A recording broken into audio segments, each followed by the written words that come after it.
कोकणात जेव्हा सकाळ होते तेव्हा फक्त सूर्य उगवत नाही, तर स्वयंपाकघरातून सुगंधही उगवतो. मातीच्या घरातली चूल, नारळ किसण्याचा आवाज आणि प्रेमाने बनणारं जेवण. कोकणची चव ही फक्त भूक भागवत नाही, ती मनही जिंकते. थंडगार सोलकडीचा पहिला घोट, आंबटगोड चव आणि अंगात उतरणारी हुशारी.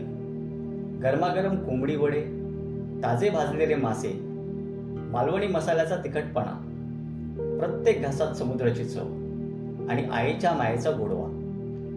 शहरात आपण फक्त जेवतो, पण कोकणात आपण चव अनुभवतो. इथे जेवण फक्त पदार्थ नाही, तर संस्कृती आहे, परंपरा आहे आणि मनापासूनची मेहमान नवाजी आहे.